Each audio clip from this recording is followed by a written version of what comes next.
स्वामी जी, आपके श्री चरणों में मेरा प्रणाम, आप सभी को मेरा अभिवादन। स्वामी जी, आज हम बात करेंगे हेमोराइड्स के बारे में, पाइल्स के बारे में, फिस्टुला के बारे में, फिशर के बारे में और उन बीमारियों में अर्शोग्रेट और जत्यादि घृत का सम्मिलित प्रयोग कितना अच्छा बेनिफिट देता है। स्वामी जी, आज हम वो देखेंगे, क्योंकि सिंथेटिक वर्ड में एक फिक्स डोज कॉम्बिनेशन के बारे में बहुत बात होती है। इसको एफडीसी कहते हैं स्वामी जी, कि दो अलग अलग दवाइयों को मिला के इस्तेमाल किया जाए तो उनके इम्पैक्ट बहुत अच्छे आते हैं। तो स्वामी जी, आयुर्वेद बेसिकली इसी कॉन्सेप्ट के साथ ही काम करता है।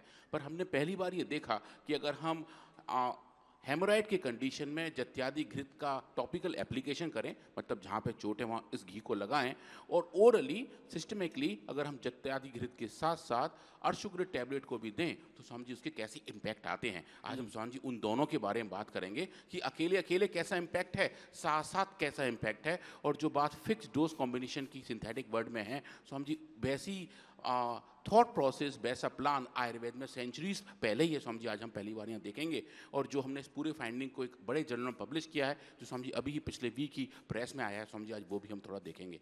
तो हेमराइड्स के बारे में हम समझें, जिसे जनरली पाइल्स कहा जाता है, हेमराइडल डिजीज़ कहा जाता है। ये स्वामी जी बेसिकली हेमराइड्स हमारे शरीर का ही एक अंग है, एक टिश्यू है जो हमारे एलिमेंट्री कैनाल के लास्ट हिस्से में ब्लड से भरे हुए छोटे छोटे कुशन्स होते हैं जो हमारे मल त्याग को रेगुलेट करते हैं। अगर वो ठीक ठाक बने रहें तो समझिए कोई दिक्कत नहीं आती है, पर उनके अंदर अगर सूजन आ जाए, इन्फ्लेमेशन आ जाए, उनका साइज़ बढ़ जाए तो स्वामी जी वहाँ से ब्लीडिंग शुरू हो जाती है। और इसका प्राइमरी कारण स्वामी जी कॉन्स्टिपेशन है, या ऐसा वाला काम है जिसमें बहुत देर तक बैठे रहना होता है, जिनका डेस्क वाला जॉब है। जो भी एक भाई बता रहे थे कि कंप्यूटर पे बहुत देर तक काम करना पड़ता है, तो स्वामी जी अगर वो लोग एक ही जगह बहुत देर तक बैठे रहते हैं, घंटों घंटों बैठे रहते हैं, तो उनका जो एलिमेंट्री कैनाल है वो थोड़ा सा आराम वाले मोड में चला जाता है, और कॉन्स्टिपेशन की शुरुआत वहाँ से स्वामी जी हो जाती है। और कॉन्स्टिपेशन के बाद लॉन्ग टर्म में स्वामी जी हेमराइड भी बन सकते हैं।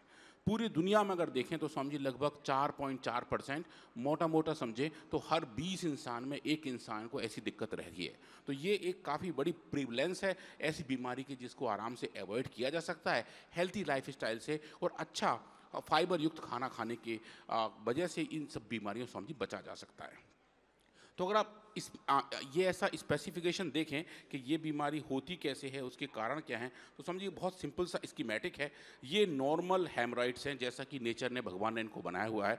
यहाँ से समझिए मलत्याग करते हैं, और ये जो आप देख रहे हैं जो लाल रंग का भरा हुआ हिस्सा है, ये नॉर्मल हेमराइड्स है जो नेचुरली होता है। अगर इसके अंदर सूजन आ जाए तो समझिए स्टेज 1 हेमराइड में कन्वर्ट हो जाता है, ये बड़ा बड़ा बन जाता है। स्टेज 2 में और सूजन होकर बाहर को लटकने लगता है। स्टेज 3 में स्वामी जी और नीचे आ जाता है और ब्लीडिंग शुरू हो जाती है। और ये एक ऐसी अवस्था होती है जहाँ पे मल त्याग करने में बहुत दिक्कत आती है, क्योंकि जो रास्ता है मल के बाहर आने का वो छोटा हो जाता है, और जैसे जैसे प्रेशर लगाते हैं समझिए ये हेमराइड्स फट जाते हैं और ब्लीडिंग होनी शुरू हो जाती है। तो ये जो लटके हुए पोर्शंस हैं जो हमारे शरीर से बाहर आ जाते हैं, वो स्वामी जी बहुत ज़्यादा पेन भी करते हैं, ब्लीडिंग भी करते हैं, और सोशली उसके साथ जीना भी थोड़ा दिक्कत होता है। तो इस पूरे प्रोसेस के जो रिस्क फैक्टर हैं वो ये हैं स्वामी जी, एक तो कॉन्स्टिपेशन है, बहुत देर तक बैठे रहने वाला काम है, ओबेसिटी एक कारण है, हैवी वेट लिफ्टिंग भी स्वामी जी इसका कारण है। जो लोग बगैर किसी सपोर्ट के अचानक बहुत सारा वजन उठाते हैं उनको भी अचानक ऐसी दिक्कत आ जाती है, और ये एक्सटर्नल हेमराइड में कन्वर्ट हो जाते हैं, जहाँ पे स्वामी जी दर्द शुरू हो जाता है, ब्लीडिंग हो जाती है, खुजली रहती है, और स्वामी जी जब सुबह मलत्याग के लिए जाते हैं तो ब्लीडिंग भी शुरू हो जाती है। इनके ट्रीटमेंट्स अगर आप देखें तो सिंथेटिक वर्ड्स में तो स्वामी जी ये कहते हैं कि बस गर्म पानी में बैठ जाइए, जो आई थिंक नेचुरोपैथी का एक तरीका है। और दूसरा स्वामी जी जो पेन किलर्स हैं उनको दे देते हैं, और अगर बहुत ज़्यादा दिक्कत हो तो सर्जरी से काट के उस हिस्से को अलग कर देते हैं। और खाने पीने में ज़्यादा फाइबर्स और अच्छा लिक्विड का इंटेक बना रहे तो स्वामी जी इनकी थोड़ी दिक्कत कम हो जाती है।